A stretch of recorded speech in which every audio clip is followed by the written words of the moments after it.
Hello and welcome to today's episode of Over 50 and Flourishing. My guest today is Karen Viesta. She is a certified health and lifestyle coach who works with women over 50 who want to transform their bodies and their lives. She is the founder of Wellegent Women Coaching and host of the podcast, Wellegent Woman, Redefining Midlife. After going through her own midlife reinvention, Karen is passionate about helping women in midlife to age powerfully, create extraordinary health and vitality, and make each new decade even better than the last. She is preaching to the choir, y'all. Ladies and gentlemen, or really just ladies, welcome Karen Viesta.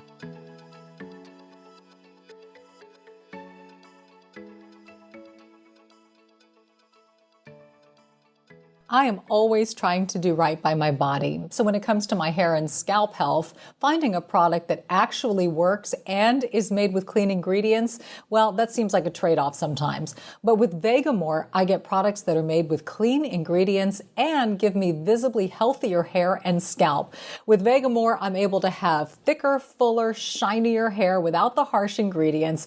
Every cute bottle, every pink bottle of Vegamore products are 100% cruelty-free. They are never formulated with potentially harmful chemicals like parabens or hormones. The key is consistency in your routine for the most beautiful, healthy looking hair. I use the Grow Hair Serum daily and my hair and scalp, no pun intended, are flourishing. For a limited time, Over 50 and Flourishing listeners get 20% off their first order by going to vegamore.com/over50 and use code over50 at checkout. That's vegamore.com/over50, code over50 to save 20% on your first order. vegamore.com/over50, code over50. Everybody is looking for a good deal this summer, and Boll & Branch's annual summer event has 20% off site-wide. It is the perfect time to upgrade your bed with natural layers made for your exact comfort and temperature preference. Everybody wants to be cool at night, especially we ladies in midlife. Nobody wants scratchy sheets, hot sheets, none of that. I love my Boll & Branch sheets. You can get the best savings of the season during Boll & Branch's annual summer event. For a limited time, you can get 20% off site-wide, plus free shipping and a free gift with qualifying purchases at bollandbranch.com/over50.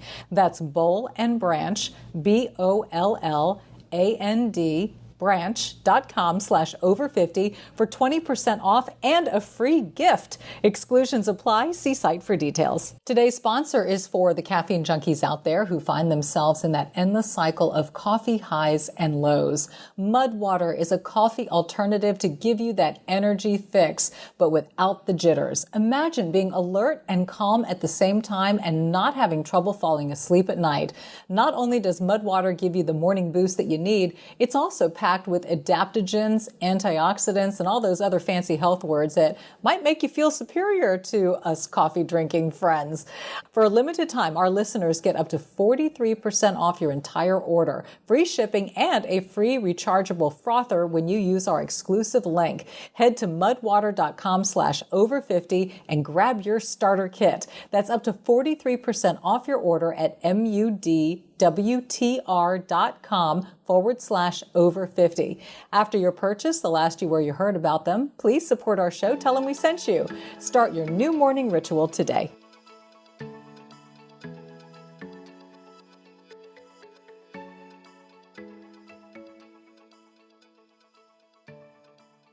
Hi, Karen. Welcome to Over 50 and Flourishing. So good to have you today. And yes, I love having women in this space who are equally doing the same thing, helping women in midlife, as I like to say, live their best life.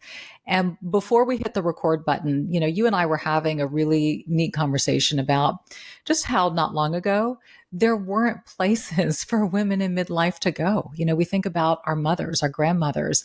They had to figure this out by themselves. Nobody talked about it. And now you've got podcasts, you've got places like yours, spaces, up and down the TikTok feed, the Instagram feed, and it's all about menopause and midlife. And I think, man, the younger generation really is catching a break here, aren't they?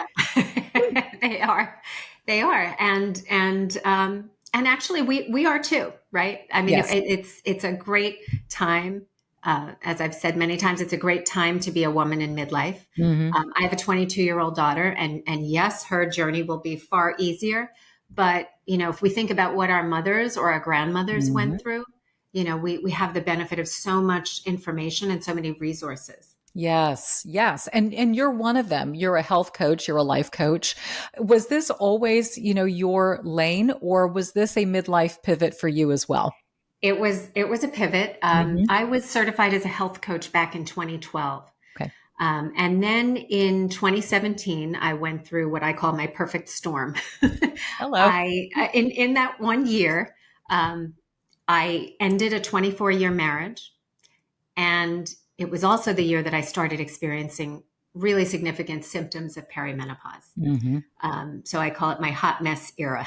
Yes, literally. Mother Nature clearly has a sense of humor, because here I was dealing with all these physical changes and Right. challenges. And then I had all of these emotional changes and challenges.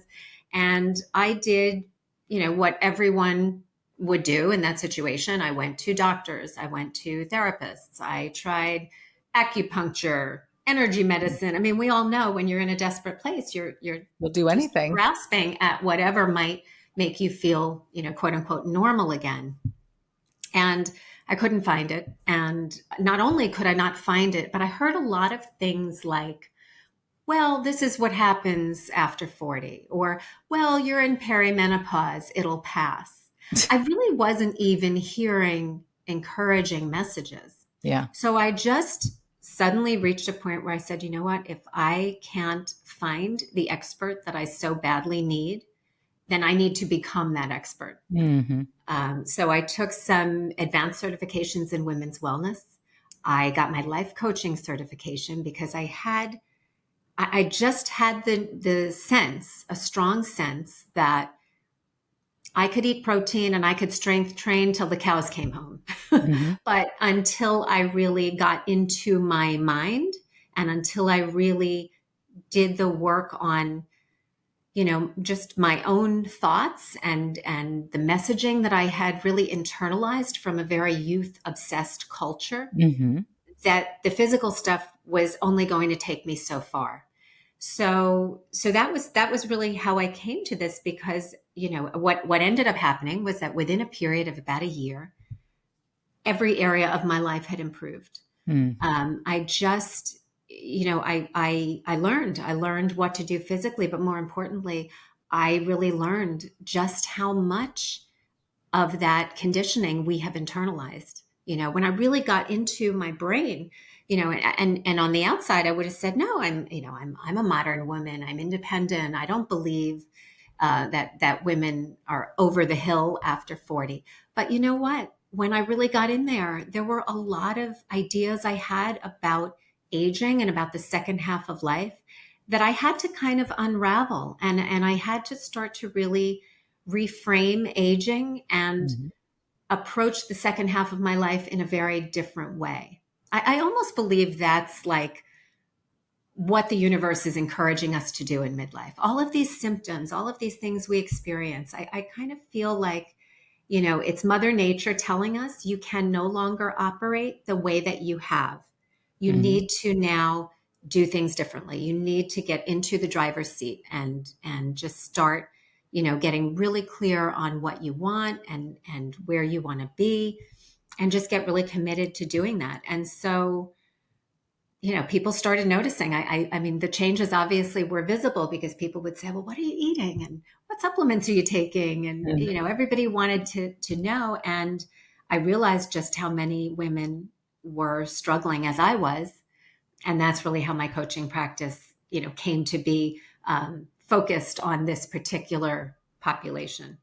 Yeah, no, it's wonderful that you are doing what you're doing, and that there's so many women who have risen to this space to be able to, it's that expression, put the oxygen mask on first before you can help someone else. I think that really applies to the knowledge that we first have to receive in this time and phase of our lives, because it does, menopause and midlife will kind of smack you Mhm. across the head Yeah. in terms of physical change, mental change, emotional change, all of it. You talked about a perfect storm. in terms of what was happening in your life, menopause is kind of the perfect storm in what's happening in our bodies. And we can either use this as an opportunity to educate, be proactive, get out there and learn. And thank goodness there's a wealth of information to learn. Or we can sit back and let it dominate and take over, which is what, our parents did in silence, and our grandparents.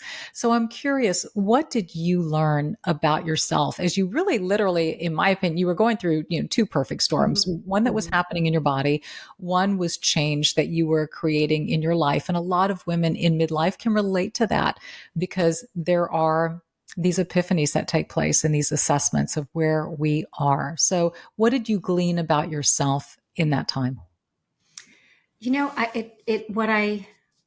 There were some things that I think I grew up in the 80s. Mm-hmm. So there were certain ideas we had about wellness in the 80s. And actually the whole wellness umbrella was really just focused on nutrition and fitness, right? In the Correct. 80s, if you talked wellness, you were really just focused on what you were eating and how you were moving your body. Yeah, you did jazzercise and you ate, low carb or whatever. That's what we did. There was Jane Fonda and yeah, Yes. exactly. And the leg Exactly. warmers. Yeah, I hear you. Exactly. And now, I think one of the things I realized is just how broad this topic of wellness is now, because now we can see very clearly, and as you said, midlife kind of smacks us in the face with it. We see that our wellness is not just dependent on what we're eating and how we're moving our body. Mhm. It's related to our relationships, our finances. I would even go so far as to say beauty and style. These are all Mhm. tools. They're all tools that can help us to achieve a state of wellness. So that umbrella, got really big for me. And I suddenly started to see how interconnected all these different areas of my life were. And along with that, I think it's Carolyn Mace, the author, who says your biography becomes your biology. Mhm. And what I love about that is that that was another realization for me, is that I could not separate my world, my lifestyle, everything that was going on in my outer world from what was happening internally. I Mhm. saw very clearly that certain things and people were just not serving me, and I really almost believe this is like the next frontier in medicine and in wellness, this idea of the nervous system Yes, and, completely.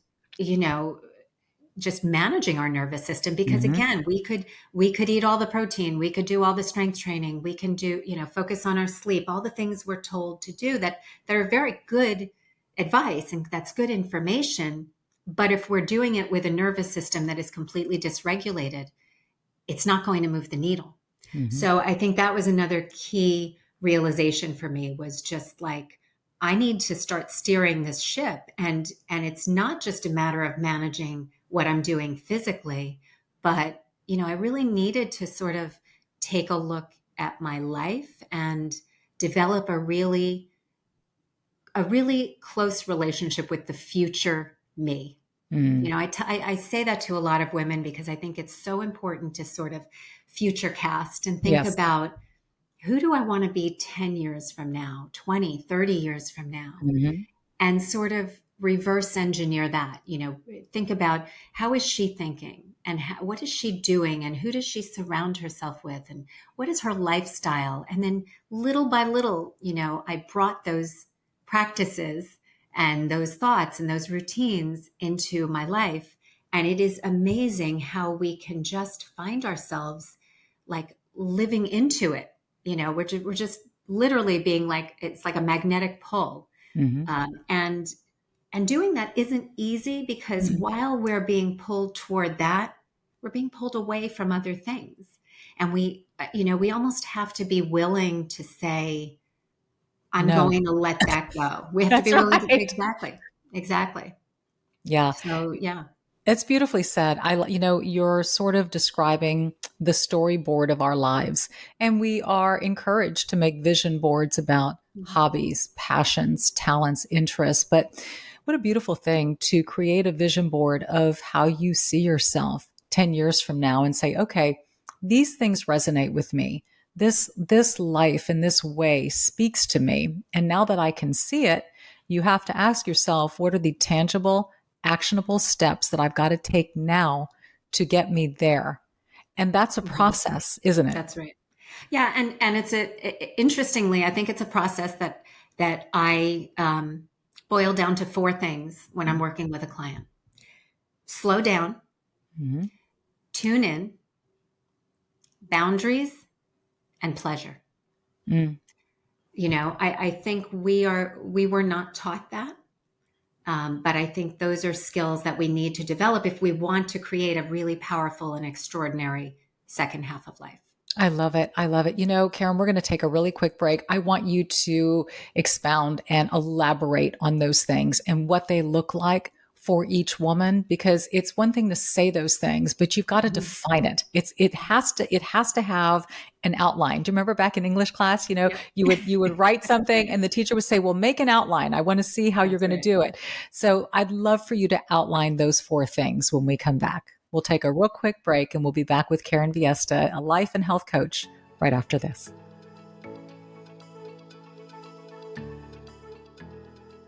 I am always trying to do right by my body. So when it comes to my hair and scalp health, finding a product that actually works and is made with clean ingredients, well, that seems like a trade-off sometimes. But with Vegamore, I get products that are made with clean ingredients and give me visibly healthier hair and scalp.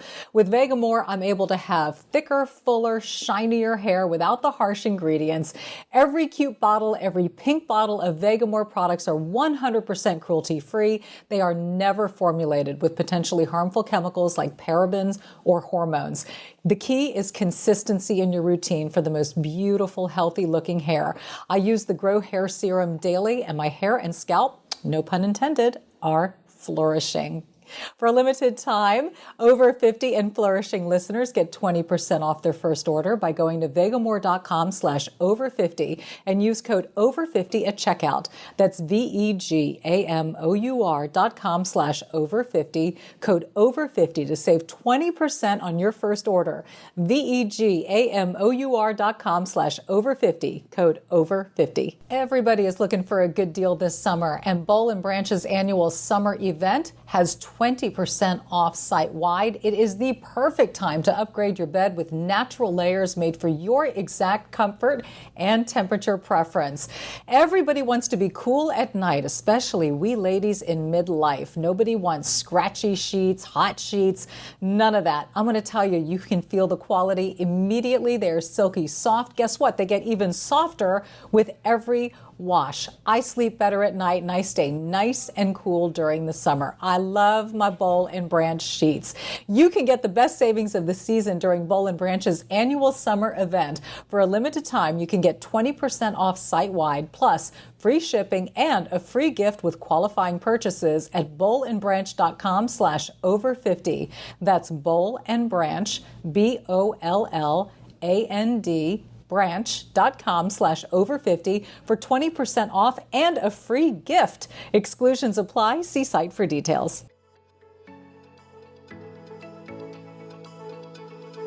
Welcome back. My guest today is Karen Viesta. She's a health and a life coach. She's got her own podcast called Wellegent Women, Redefining Midlife. Boy, she's speaking my language, right?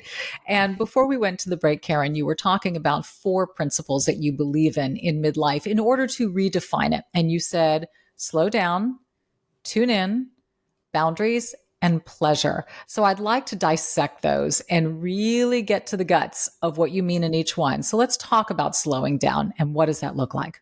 Yeah. I think we have just, as women, we wear so many hats, we have so many responsibilities that we are like on autopilot. The kids need something, you're on it. They need a ride, you're there. Mhm. It's where we spend our lives really rushing from one thing to the next. And, it has an interesting effect on us because number one, it just becomes a habit. Mhm. I've been in a situation where I've been eating with somebody, and this happened with my mom. We were eating, and she said to me, "Why are you rushing?" And I said, Mm. "I don't know." Mhm. I was just in the habit of rushing, and I think that's what happens, right? We get in the habit of moving at this pace. I also think we are rushing from one thing to the next because at times, and I have done this as well, our busyness is protecting us in a way. Although it's not really, we think it's protecting us from Sure. having to face the things that we don't want to face. So we get in this habit of just responding and moving so quickly through life that we don't have time to even know what we want. I don't even think many women have taken the time to identify, as I said, that, those ideas about what do I want in the future and where do I want to be and am I happy and, am I feeling good? I think we just move so quickly through our life for so long that we just lose touch with that. So I think by slowing down, it allows us to do the next step, which is tuning in. Because as I said, we spend so many years responding to the needs and desires of everybody else that lens is always focused out. Mm-hmm. And we need to slow down and flip that and tune in again to really see, what is serving me and what's not. We don't know that necessarily unless we take the time to really consider what is a yes and what is a no for us. We're just so used to saying yes to everything that sometimes, as you said, that no can be hard, not just because it means doing something different, but because we don't even necessarily know what is a yes for us and what's a no. We haven't done that introspection to be able to say, this aligns with my values and my goals, and this doesn't. So tuning in, of course, is the next step. And I would even relate that to what's going on physically, because I think women have become very disconnected from their bodies, which is another reason that this menopause transition can hit us so hard, because we're again, we're not necessarily tuned in to what our body needs.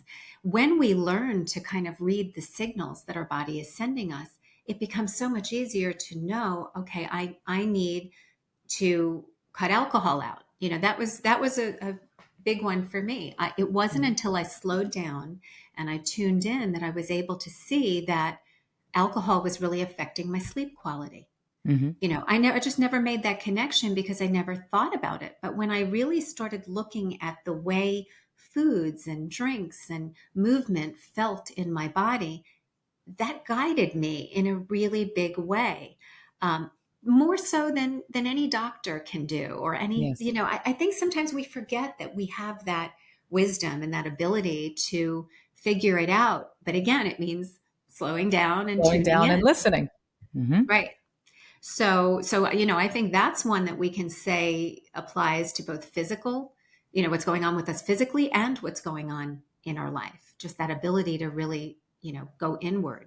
And, whether someone is spiritual in the sense of organized religion or not, that connection, I found yoga to be an amazing practice because of just that. It allowed me to just connect to myself and to tune in. So there are lots of ways to do that. It doesn't necessarily mean sitting in 20 minutes of meditation, although that's a fabulous way to tune in. There are lots of different ways that we can achieve that result. Mm-hmm. I think out of your list, and I wholeheartedly agree with you on all of those things. I do think it requires downshifting the gears. I think we motor and we operate way too fast. And oftentimes, out of necessity, Karen, I think Mhm. that none of us expected to be in such a hustle and bustle at this place in our lives with, I talk about it all the time, being the sandwich generation of kids that are, you and I are the same. You've Mhm. got you said a daughter who's 22. Yes. Yeah. I've got a son who's 19, so we're getting them to launch. I just lost my mom, but I heard you mention that you had lunch with yours, so you still have her. But we are these caregivers at Yeah. the same time that we're also trying to maybe wrap up a career or stretch it a little bit longer to get to retirement, or maybe we're sick of it and we're just craving to do something that speaks to us. But we are managing so much Mhm. and it's overwhelming. And I hear so many women say, I don't even know when or where to carve out a second for me because I am so depleted and I am so needed. And my feeling is, if you can wake up 5 minutes earlier or tack on 5 minutes of the day or say no to one thing and allow yourself a moment to just sit and breathe or read, then you've done something to take you in the right direction. But it's hard. Nobody expected Yeah. it to be this crazy. No, it's true. And that's why, the thing I hear more than anything else is that women are saying, I'm stuck. They feel Hmm. stuck in their body, in this body that they no Yep. longer recognize. They feel stuck sometimes in relationships that are no longer working for them, in Hmm. jobs that they're no longer passionate about. You're right. It's just everybody feels almost like they're in this cage, Hmm. and they didn't, they wouldn't necessarily choose those things if they had it to choose all over again. But you get on that track, and before you know it, it's years later, and women are just feeling very, very stuck and overwhelmed. I mean, Yes. we live in an information age, which in many ways is wonderful, right? It allows Mhm. uh, both of us to do what we love. It enables people to have resources and information that they need. But for the woman who's really stuck, who's really overwhelmed, that kind of information can be even more overwhelming, Mhm. because we know you can go online, and you'll read one thing that tells you to do this and another thing that tells you to do that. Many women just don't even know where to begin the process of taking back the reins, and Mhm. doing things differently. Yeah. And as you talked about your list of what women need to do to reconnect with themselves, I really believe the third one on your list Mm, is critical in order for her to carve out that time for yeah. her to either research or meditate, pray, move, whatever. And that is boundaries. And I will Yeah. tell you, it took me a while because I was a consummate people pleaser. I was always the yes woman. Sure, I'll Yeah. do it. And I became very resentful and tired and fatigued. And burnout was eventually what Mhm. got me to say no. And there was so much freedom in that. So let's talk about the importance of setting boundaries. Yeah, I have a similar story to yours. That was my story as well, and I Mhm. love what Danielle Laporte says about boundaries. And I'm probably going to misquote it, so you'll forgive me. But she says that we should all live our life with a wide open heart and a big effing fence. Tall with And no holes. I love that, because I think that's what enables us to live with a wide Yes. open heart, Yes. right? I We agree. can live with a wide open heart, but that doesn't mean that we don't need to protect it. Correct. And by protecting it, it enables us to love deeper and better, and experience so much more satisfaction. So, I often think about that. It's like taking all that you love and value and all that you want to Mm. give, and just put a little protection around it. Boundaries, it's not a dirty word, right? But Mhm. so many women are so afraid of it. Um, I have my daughter and my son who's 26. They're both home for the summer, Mhm. and even just something as simple as sitting them down to have a conversation about, okay, we've got three adults living in this house all summer. Here are the limits around what I will and won't do, and what I Correct. expect you guys to do. That's boundaries. And Mhm.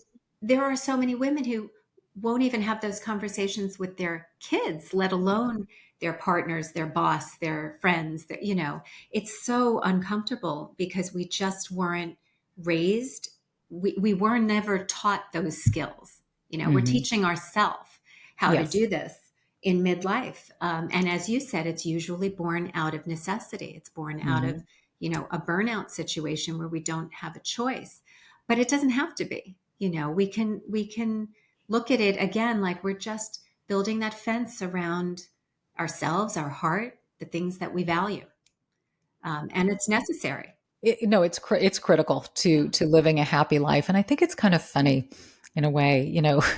We as we walk through menopause, one of the things that happens is we feel so aggravated and crummy and a stranger in our own bodies, and until we figure it out, we can get a little crabby, and so we tend to speak out more in midlife than we Mhm. ever have spoken out before.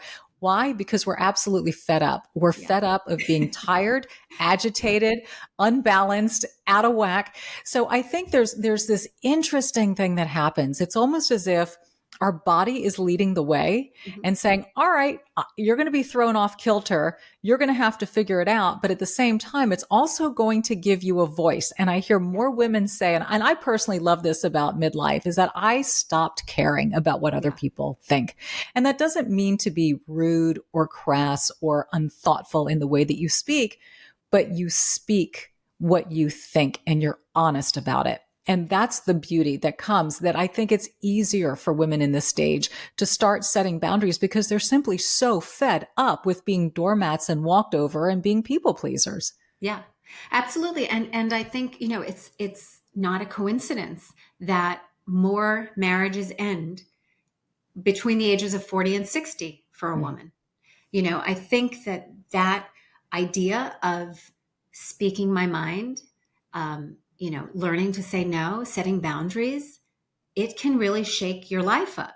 And I Yeah. think that's why so many women are a little bit afraid of it. I mean, I know Mhm. I was, but then what happens is I think once you get a little bit better at it and a little bit better Mhm. at it, you begin to see that your life ultimately feels a lot more peaceful, Mhm. and you become a lot more aligned with your values, and again, that future version of yourself. So I think there are some beautiful benefits to it, but I think it's super scary because Mhm. once you start going down this road and really saying, okay, I'm committed to being that woman 20 or 30 years from now. I'm committed to living my life in this certain way. It does shake things up, and you kind of have to have courage as you're going through it, because in the immediate, you might say, oh my gosh, what the heck am I doing? Mm. I've lost this friend and I've lost that friend. And, but as as we shed things, Mhm. there are so many beautiful opportunities, and I think that that's really what we need to remind ourselves that, they used to say you're over the hill at 40, right? Mm. Everything goes downhill. There's no hill. Like, can No, we they're just all acknowledge the fact that there's no hill? right. So the same way we were ascending the hill in our 20s and 30s, we were building, we were growing, we can spend the next 20 or 30 years doing exactly the same thing. But we've been conditioned to believe that we reach the top of that hill at 40, and then it's all declining, right? Mhm. Our possibilities, our opportunities are limited. Our world is shrinking. We're slowing down. These are the things that we've been told. So it's made it very frightening for us to do things differently. And, Yeah. and that's what I meant when I said you almost have to recondition yourself to think about the second half of life differently. And when you do, when you get really committed to creating that extraordinary second half of life, Mhm. then you see that the tools to do that are things like boundaries. Yeah. And it's so interesting because that analogy, you can be in a hill, a valley, or a mountaintop at any point in your Mhm. life and at any age. And I think the importance is, what are we doing with the soil where we are? Yeah. Are we tilling it? Are we pulling up the weeds and planting new seeds so that more flowers can grow? And sometimes, people in our lives who are no longer contributing or bringing Mhm. that joy or listening or honoring, that can be a weed that needs to be pulled. And I think that's where a lot of women find themselves Yeah. at this stage in relationships in general, personal, friendship, spouse, even Mhm. family members, and putting Absolutely. boundaries and borders around that as well. So there's a lot of introspection in that regard for sure. And the last one on your list, and I love this, and it's so sad that Mhm. we negate this. We put it last, but it's so Yeah. important, and that is our pleasure. Yeah. Yeah, I mean, I think that, there's such power in pleasure, all types of pleasure. Sure. And again, we have traditionally thought of it as, when everything else is done, when I have time after I've gotten through everything on my to-do list, Mhm. then maybe I'll experience some pleasure. Right. Yeah, it's too bad. And we'll talk a little bit more about that and what it looks like. We're going to take a quick break. My guest today is Karen Viesta, and she's a health and a life coach, and she is in this lane with us in living our best life in midlife. And we will be right back. Today's sponsor is for the caffeine junkies out there who find themselves in that endless cycle of coffee highs and lows. Mud water is a coffee alternative to give you that energy fix, but without the jitters. Imagine being alert and calm at the same time and not having trouble falling asleep at night. Not only does mud water give you the morning boost that you need, it's also packed with adaptogens, antioxidants, and all those other fancy health words that might make you feel superior to us coffee drinking friends. I have tried the matcha and I absolutely love it. If I don't want to get too much coffee or caffeine in my system, mud water is the absolute ticket. Every single ingredient in Mudwater's products are 100% USDA organic, non-GMO, gluten-free, vegan, and kosher. There's also zero sugar and no sweeteners added. For a limited time, our listeners get up to 43% off your entire order, free shipping, and a free rechargeable frother when you use our exclusive link. Head to mudwater.com/over50 and grab your starter kit. That's up to 43% off your order at mudwtr.com/over50. After your purchase, they'll ask you where you heard about them. Please support our show. Tell them we sent you. Start your new morning ritual today. Welcome back to Over 50 and Flourishing. My guest today is Karen Viesta. She is a health and life coach, as I've been mentioning. She also is a podcaster. You have to go check her out.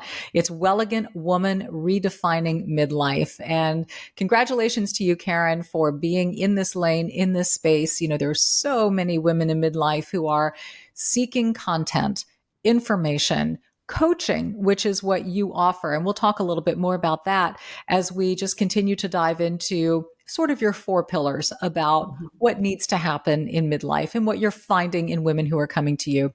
We're talking about the need to slow down, the need to tune in, the need to set boundaries, and we left off with pleasure. And that was cut short. And I refuse to let that be cut short because it is so important to give ourselves the time and the space to enjoy what it is that we enjoy in life.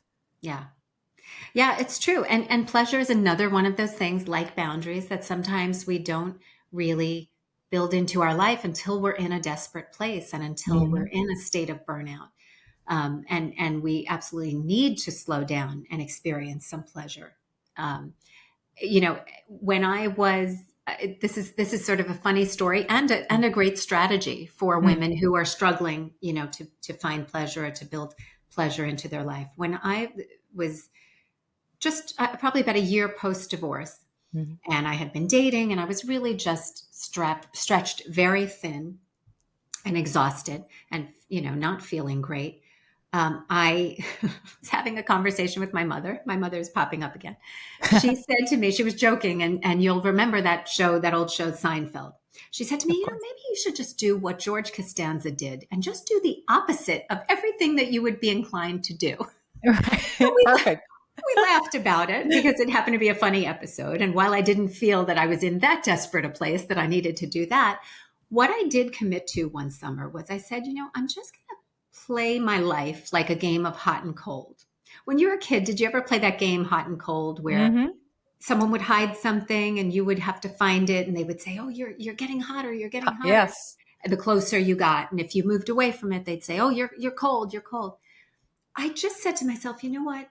I feel so terrible that I'm going to just spend this summer leaning in toward anything that feels good to me and just moving away from anything that is depleting me, draining me, stressing me. And, so I did a few things that summer that ended up being very significant. One was I decided to start golf lessons. I had never played golf. That was a new thing. I started a vegetable garden. I stopped dating. I gave myself a little break from dating, which had become stressful in its own way.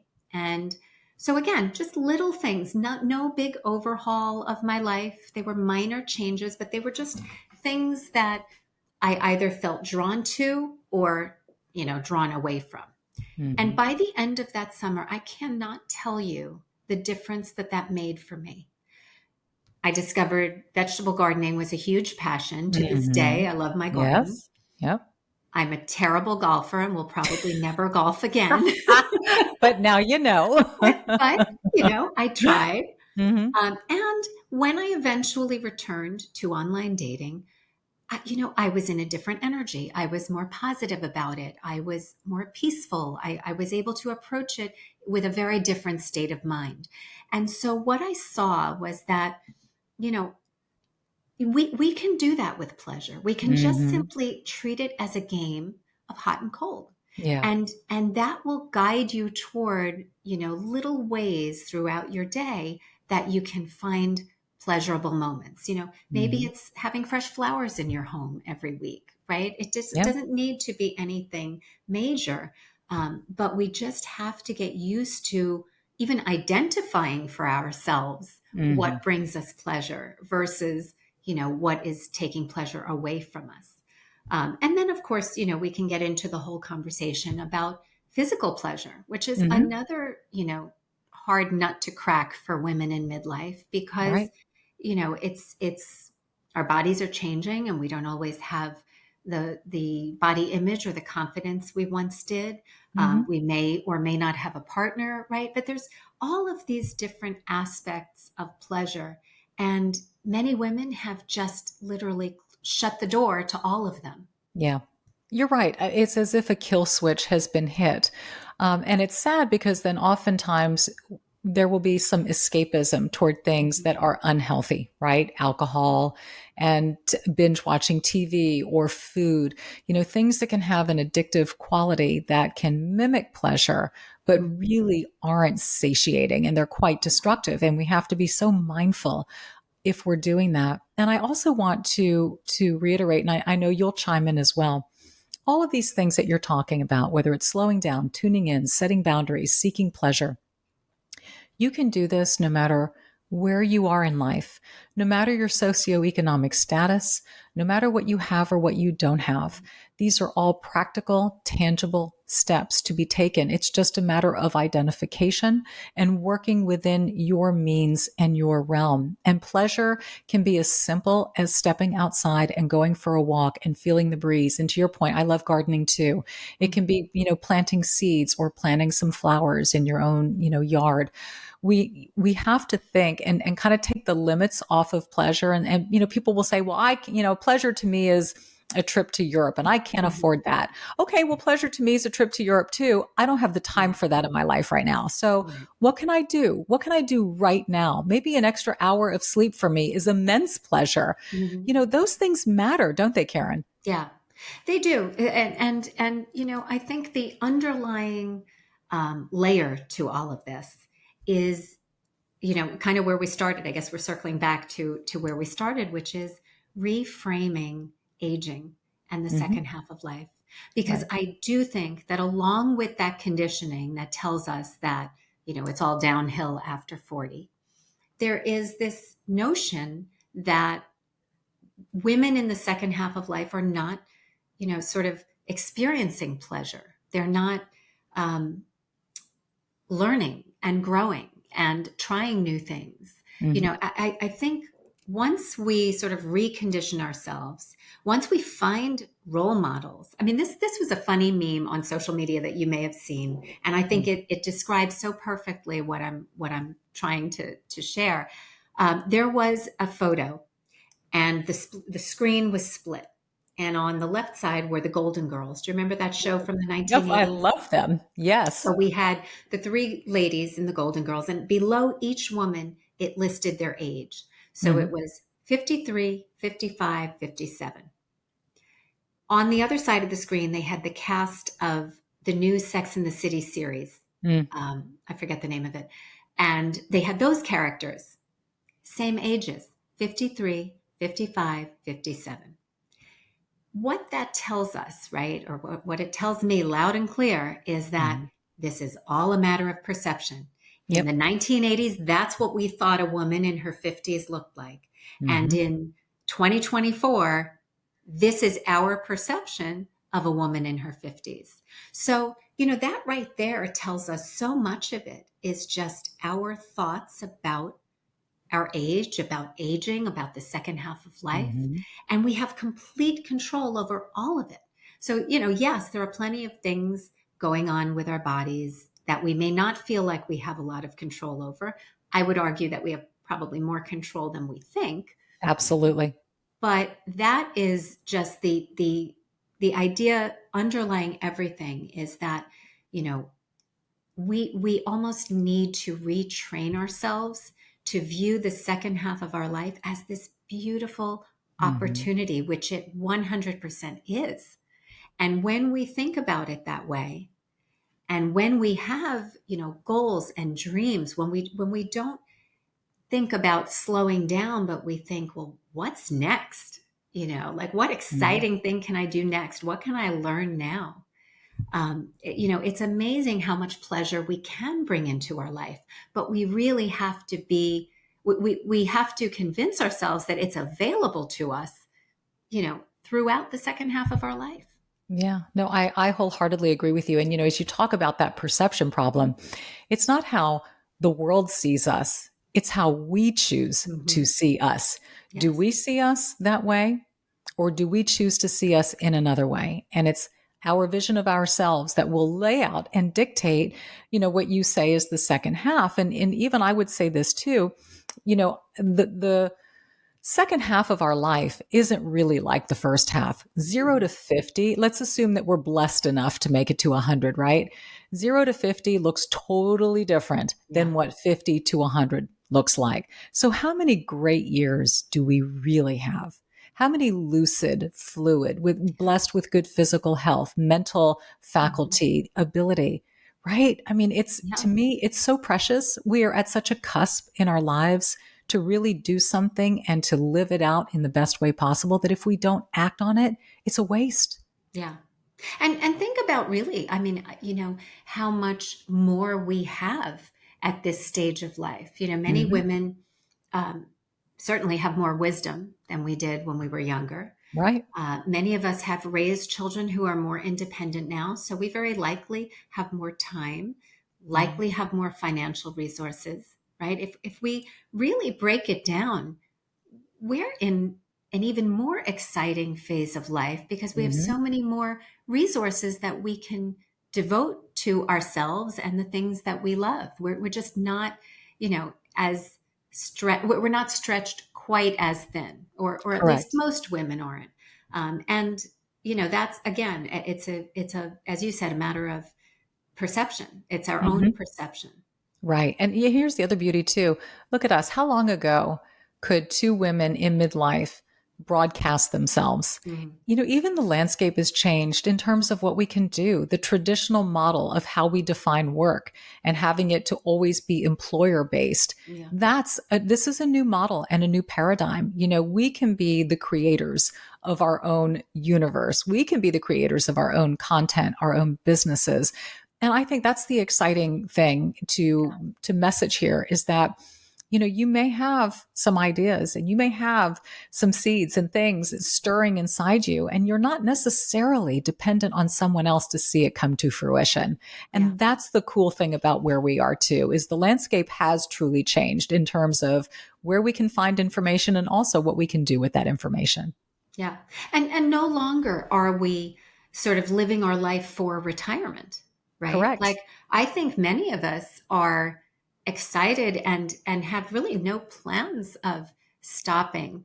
Mhm. Yes, careers might end, but look at how many people are starting something new or, Right. entering a second career. I mean, I think that whole idea of slowing down, it's kind of going out the window. And even though we Hmm. may not be 100% there yet, I think a lot of women are coming to realize that, that there isn't kind of an expiration date. We Yes. don't need to feel like as we age, we're losing our beauty, we're losing our health, we're losing our, sex appeal, we're losing, like Hmm. I think that's kind of the thinking of the past. And fortunately, I think a lot of women are finding role models now of Hmm. really powerful women, over the age of 40 that I think the more we see that, the more as a society, we will start to realize that, Mm.